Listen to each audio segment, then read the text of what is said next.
ನಮಸ್ತೆ ಎಲ್ಲರಿಗೂ. ಇವತ್ತಿನ ವ್ಲಾಗ್ ಒಂದು ಚಟ್ನಿ ಪುಡಿ, ಅದು ಅಲ್ಲದೆ ಪುಂಡಿ ಚಟ್ನಿ ಪುಡಿ ಅಂತ ಹೇಳ್ತಾರೆ. ದೋಸೆ ಜೊತೆಗೆ ತಿನ್ನುವಂಥದ್ದು. ಇವಾಗ ಎಲ್ಲ ಕಡೆ ಹೋಟೆಲ್ಗಳಲ್ಲೂ ದೋಸೆ ಜೊತೆಗೆ ಈ ಚಟ್ನಿ ಪುಡಿಯನ್ನು ಹಾಕಿ ಕೊಡ್ತಾರೆ. ತುಂಬ ಟೇಸ್ಟಾಗಿರುತ್ತೆ, ನೋಡಿರ್ಬೋದು. ಅದ್ರ ಜೊತೆಗೆ ಆಲೂಗಡ್ಡೆ ಪಲ್ಯ ಆಗಲಿ ಬೇರೆ ಚಟ್ನಿ ಆಗಲಿ ಜೊತೆಗೆ ಕೊಡ್ತಾರೆ. ಆ ದೋಸೆ ಮೇಲೆ ಸ್ವಲ್ಪ ಚಟ್ನಿ ಪುಡಿ ಹಾಕಿಬಿಟ್ಟು ಅದ್ರ ಮೇಲೆ ತುಪ್ಪವನ್ನು ಹಾಕಿ ಕೊಡ್ತಾರೆ. ಅಥವಾ ಪನ್ನೀರ್ ದೋಸೆ ತೊಗೊಂಡ್ರೆ ಪನ್ನೀರ್ ಹಾಕಿ ಅದರ ಮಧ್ಯದಲ್ಲಿ ಇಟ್ಟು ಕೊಡ್ತಾರೆ.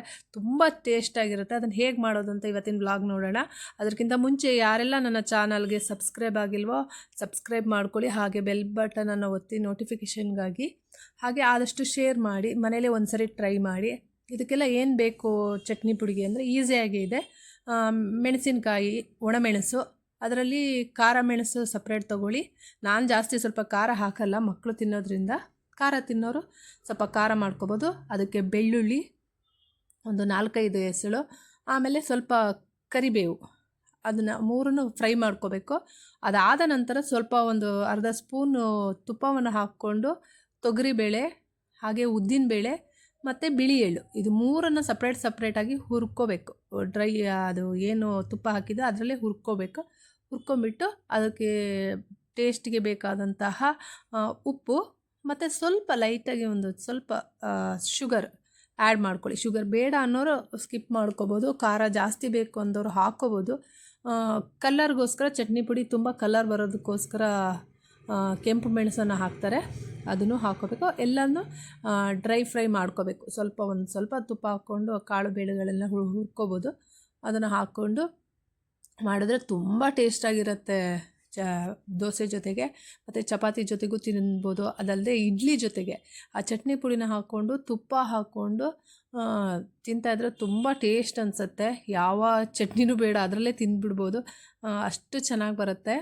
ಆ ತೊಗರಿಬೇಳೆನ ನೀಟಾಗಿ ಸ್ವಲ್ಪ ಹುರ್ಕೊಳ್ಳಿ, ಡ್ರೈ ಆಗೋ ಥರ ಹುರ್ಕೊಳ್ಳಿ. ಆಮೇಲೆ ಉದ್ದಿನಬೇಳೆನೂ ಅಷ್ಟೇ, ಅದೇ ರೀತಿ ಬಿಳಿ ಎಳ್ಳು, ಇದಿಷ್ಟನ್ನು ಹುರ್ಕೊಂಡು ಮಾಡ್ಕೊಳ್ಳಿ. ತುಂಬ ಚೆನ್ನಾಗಿ ಬರುತ್ತೆ. ನೋಡಿ, ಮನೇಲಿ ಒಂದು ಸರಿ ಟ್ರೈ ಮಾಡಿ ಎಲ್ಲರೂ. ಏನಕ್ಕೆ ಹೇಳ್ತಾ ಇದ್ದೀನಿ ಅಂದರೆ ಸಖತ್ತಾಗಿರುತ್ತೆ ಚಟ್ನಿ ಪುಡಿ. ಇವಾಗೆಲ್ಲ ಹೋಟ್ಲುಗಳಲ್ಲಿ ನೀವು ನೋಡಿರ್ಬೋದು ಅನಿಸುತ್ತೆ, ಎಲ್ಲರೂ ಇವಾಗ ಒಂಥರ ಟ್ರೆಂಡ್ ಆಗಿಬಿಟ್ಟಿದೆ ಚಟ್ನಿ ಪುಡಿ, ದೋಸೆಗೆ ಚಟ್ನಿ ಪುಡಿ. ಆವಾಗೆಲ್ಲ ಇರಲಿಲ್ಲ. ಆವಾಗೆಲ್ಲ ಮಸಾಲೆ ದೋಸೆ ಎಲ್ಲ ಹಾಕ್ಕೊಂಡ್ರೆ ಬರೀ ಆಲೂ ಪಲ್ಯ ಚಟ್ನಿ ಅಷ್ಟೇ ಕೊಡ್ತಾಯಿದ್ರು.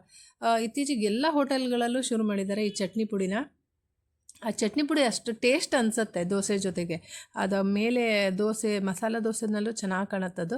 ಮಸಾಲೆ ದೋಸೆ ಮೇಲೆ ಹಾಕಿಬಿಟ್ಟು ಸ್ವಲ್ಪ ಚಟ್ನಿ ಪುಡಿ ಹಾಕಿ ಅದ್ರ ಮೇಲೆ ಗೀ ಹಾಕಿಬಿಟ್ರೆ ಸಖತ್ತಾಗಿರೋ ಟೇಸ್ಟ್ ಬರುತ್ತೆ. ಮಧ್ಯದಲ್ಲಿ ನಾವು ಪನ್ನೀರು ಮಸಾಲೆಗಳನ್ನೆಲ್ಲ ಹಾಕ್ಕೊಂಡು ದೋಸೆ ಮಾಡ್ಕೊಳ್ಳೋರು ಇದ್ದೀವಿ, ಆ ಥರನೂ ಮಾಡ್ಕೋಬೋದು.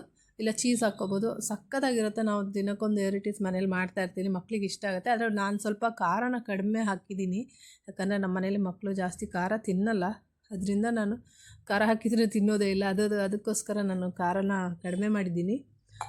ಖಾರ ಹಾಕ್ಕೊಂಡ್ರೆ ಚೆನ್ನಾಗಿರೋದು ಅದು ಆ್ಯಕ್ಚುಲಿ. ಬಟ್ ಕಾಳು ಬೇಳೆಗಳು ಹಾಕಿದಾಗ ಖಾರ ಎಷ್ಟೇ ಹಾಕಿದ್ರೂ ಕೂಡ ಅದು ಕಡಿಮೆ ಅನಿಸುತ್ತೆ.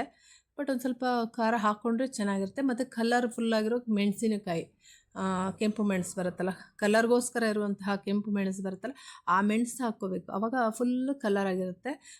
ಮಸಾಲೆ ದೋಸೆನಲ್ಲಿ ಮಾಡುವಾಗ ಹೇಗಿದ್ದರೂ ನಾವು ಚಟ್ನಿ ಥರ ಮಾಡ್ಕೊಂಡಿರ್ತೀವಿ, ಅದರಿಂದ ಅದು ಅಷ್ಟು ಅವಶ್ಯಕತೆ ಇಲ್ಲ. ಬೇರೆ ಇಡ್ಲಿ ಜೊತೆಗೆಲ್ಲ ಹಾಕ್ಕೊಳ್ಳುವಾಗ ಈ ಚಟ್ನಿ ಪುಡಿ ಕಲ್ಲರೇ ಇಡ್ಲಿ ಮೇಲೆ ಚೆನ್ನಾಗಿ ಕಾಣ್ತಾ ಇರುತ್ತೆ. ನೋಡಲಿಕ್ಕೆ ಇದು ತುಂಬ ಚೆನ್ನಾಗಿ ಅನಿಸುತ್ತೆ, ತಿನ್ನಲಿಕ್ಕೆ ಅದಕ್ಕಿಂತ ತುಂಬ ಚೆನ್ನಾಗಿ ಅನಿಸುತ್ತೆ. ಒಂದು ಸರಿ ಟ್ರೈ ಮಾಡಿ, ಯಾರೆಲ್ಲ ಮಾಡಿಲ್ಲ ಟ್ರೈ ಮಾಡಿ ಮನೇಲಿ, ತುಂಬ ಚೆನ್ನಾಗಿರುತ್ತೆ, ತುಂಬ ಟೇಸ್ಟಾಗಿರುತ್ತೆ. ಯಾವುದು ದೋಸೆಗಳು ಮಾಡಿದ್ರೂ ಕೂಡ ತುಪ್ಪದ ಜೊತೆಗೆ ಹಾಕ್ಕೊಂಡು ತಿನ್ಬೋದು. ಅದಲ್ಲದೆ ಬಿಸಿ ಅನ್ನದ ಜೊತೆಗೆ ತುಪ್ಪ ಹಾಕ್ಕೊಂಡು ಈ ಚಟ್ನಿ ಪುಡಿ ಹಾಕ್ಕೊಂಡು ತಿಂದ್ರೂ ಸಖತ್ತಾಗೇ ಇರುತ್ತೆ. ನಿಮಗೆ ಹೇಗೆ ಇಷ್ಟನೋ ಹಾಗೆ ಮಾಡ್ಕೋಬೋದು. ಎಮರ್ಜೆನ್ಸಿಗೆ ಮನೇಲಿ ಚಟ್ನಿ ಅಥವಾ ಪಲ್ಯ ಮಾಡಲಿಕ್ಕೆ ಆಗದೆ ಇರುವಾಗ ಇದನ್ನು ಮಾಡಿ ಇಟ್ಕೊಂಡ್ರೆ ಆರಾಮಾಗಿ ದೋಸೆ ಇಡ್ಲಿ ಎಲ್ಲ ಹೊಟ್ಟೆಗೆ ಹೋಗ್ಬಿಡುತ್ತೆ. ಅದಕ್ಕೆ ಮಾಡ್ಕೊಳ್ಳಿ ಒಂದ್ಸರಿ, ಈಸಿಯಾಗಿದೆ. ಈ ವಿಡಿಯೋ ಇಷ್ಟ ಆದರೆ ಲೈಕ್ ಮಾಡಿ, ಆದಷ್ಟು ಶೇರ್ ಮಾಡಿ. ಇನ್ನೂ ಹೊಸ ರೆಸಿಪಿಗಳಿದ್ದರೆ ಹಾಕ್ತೀನಿ, ನೋಡಿ ಸಪೋರ್ಟ್ ಮಾಡಿ. ಚಟ್ನಿ ಪುಡಿ ರೆಡಿಯಾಗಿದೆ, ನಾನು ಮಿಕ್ಸಿಗೆ ಹಾಕಿ ರುಬ್ಬಿಟ್ಟಿದ್ದೀನಿ. ಅದನ್ನು ಪುಡಿ ಮಾಡ್ಕೊಂಡು ಇಟ್ಕೊಂಡಿದ್ದೀನಿ. ಆ್ಯಕ್ಚುಲಿ ಚೆನ್ನಾಗೇ ಬಂದಿದೆ. ಆಮೇಲೆ ಸಾಲ್ಟನ್ನ ಮಿಕ್ಸ್ ಮಾಡಿದೆ ನಾನು. ಆ್ಯಕ್ಚುಲಿ ಪುಡಿ ಆದಮೇಲೆ ಸಾಲ್ಟ್ ಮಿಕ್ಸ್ ಹೇಗಾರೆ ಮಾಡ್ಕೊಬೋದು, ನಾವು ಮೊದಲೇ ಹಾಕ್ಕೋಬೋದು, ಇಲ್ಲಾಂದ್ರೆ ಆಮೇಲೆ ಹಾಕ್ಕೋಬೋದು. ಸ್ವಲ್ಪ ಶುಗರ್ನ ಆ್ಯಡ್ ಮಾಡ್ಕೊಳ್ಳಿ ಲೈಟಾಗಿ ಅಷ್ಟೇ, ಭಾಳ ಹಾಕಿದ್ರೆ ಚೆನ್ನಾಗಿರಲ್ಲ, ಲೈಟಾಗಿ ಮಾಡ್ಕೊಳ್ಳಿ. ಥ್ಯಾಂಕ್ ಯು, ಎಲ್ಲರಿಗೂ ಒಳ್ಳೆಯದಾಗಲಿ.